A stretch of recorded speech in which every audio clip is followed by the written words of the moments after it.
नमः शिवाय। सुख दुख दोनों एक समान चलते हैं, ठीक उसी तरह जिस तरह गर्भवती होना इस संसार का सबसे बड़ा सुख है और वही गर्भ में पल रहे शिशु के लिए वो जीवन का सबसे बड़ा कष्ट। हैरान हो गए ना? आइए सुनिए 22वां अध्याय, गर्भ में स्थित देह तथा वैराग्य। व्यास जी बोले, अब कृपा करके जीव का जन्म, गर्भ की स्थिति एवं जीव वैराग्य का वर्णन करें। संत कुमार जी बोले, हे व्यास जी सुनिए, पकने वाले पात्र में जल तथा अन्न दोनों अलग अलग हैं। प्रथम अग्नि द्वारा जल गर्म होता है, फिर अंत में पकता है और वह दोनों भागों में बढ़ जाता है, एक तो रस रूप होकर, दूसरा मैल रूप होकर। रस रूप तो सारे शरीर में व्याप्त हो जाता है, जैसे शरीर की पुष्टि होती है। मैल रूप 12 प्रकार से शरीर से बाहर हो जाता है। कान, नेत्र, नासिका, जीवा, दंत, लिंग, गुदा, मलाशय, कफ, स्वेद, विष्टा, मूत्र, इस प्रकार से ये 12 मल स्थान है। सब नाड़ियां हृदय कमल से जुड़ी हुई हैं, उनके द्वारा शरीर भर में रस पहुंचता है। मध्य में रहने वाली प्राणवायु नाड़ियों के मुख भाग में रस पहुंचता है, फिर तो नाड़ियों समूच शरीर में रस पहुंचा देती है। वही रस आत्मा से परिपक्व होता है। जब पक जाता है तो प्रथम त्वचा बनकर सारे शरीर में लिपट जाता है, फिर रुधिर बनता है, उसके बाद रोम, बाल, स्नायु, अस्थि, मंजा, नख पैदा हो जाते हैं। अन्न से वीर्य होकर दोष रहित शुद्ध होकर ऋतुकाल में स्त्रियों में प्रविष्ट होता है। वही वीर्य शरीर बनाता है।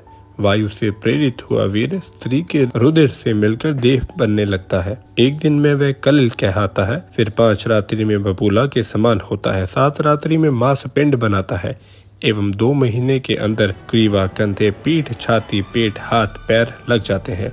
तीसरे महीने अंकुर, संधि, चौथे में उंगलियां एवं 5वें में मुख, नासिका, कान तथा जीव पड़ जाता है। छठे में दंत, गुहा, इंद्रिय, नख, कानों के छेद, 7वें गुदा, उपस्थ तथा नाभि बन जाती है। इस प्रकार से वह जीव माता के गर्भ में अंग तथा प्रत्यंगों से पूर्ण होता है। माता के किए भोजन के रस से ही पलता है। फिर पूर्व जन्म के कर्मों के अनुसार प्राप्त जीव को सुख, दुख, निद्रा, स्वप्न आदि प्राप्त होते हैं। उसके बाद जीव को ज्ञान होता है कि मैं बहुत बार जन्म एवं मरण पा चुका हूँ, अनेकों योनियों में दुख उठाता रहा हूँ। अब मैं जन्म लेकर अपनी आत्मा के उद्धार का कोई उपाय करूँगा, जिससे फिर मुझे जन्म मरण प्राप्त न हो। इस प्रकार वह जीवात्मा गर्भ में स्थित होकर उपाय विचारता है।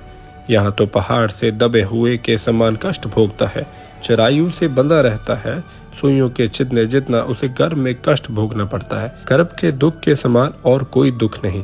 इसी कारण धर्मात्मा तो 7वें महीने जन्म लेता है और पापी 10वें महीने तक गर्भ में रहकर जन्मता है। वे बालक रोम तथा नखों से ढका विष्टा मल के ग्रथ रूप गर्भ में पड़ा होता है।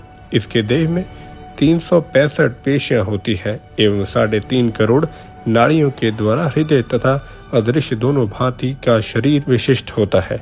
शरीर में 32 तो दांत होते हैं एवं 20 नख। शरीर में 1 पाव पित्त, कफ 4 सिर तथा चर्बी 2 सिर, 1 सिर कपिलत्व तथा 5 तोले मैदा, 3 पल जितना महारुधिर होता है। मज्जा तो चौगनी होती है। वीर्य आध पाव होता है, जो पराक्रम कहता है। 1000 पल मांस, 100 पल रुधिर तथा 4 अंजलि विष्टा एवं मूत्र होता है। इस प्रकार शरीर होता है।